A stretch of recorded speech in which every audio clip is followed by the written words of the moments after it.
ചെറിയ ചെറിയ സ്വപ്നങ്ങളെ ഉണ്ടാവും, വലിയ വലിയ സ്വപ്നങ്ങളില്ല. സിംഗപ്പൂർ പോണം, മലേഷ്യ പോണം, വാട്ടർഫാൾസ് കളിക്കണം, ഇതൊന്നുമില്ല.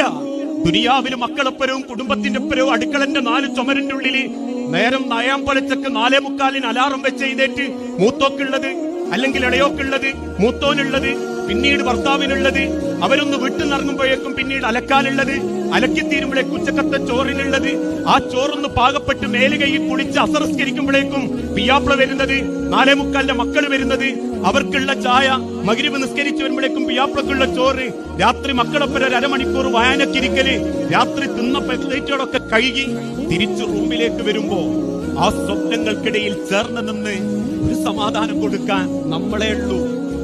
മറ്റൊരാളെ നമ്മളത് ആഗ്രഹിക്കുന്നില്ല, മറ്റൊരാളും അത് കൊടുക്കുന്നതും അവർക്ക് ഇഷ്ടമല്ല.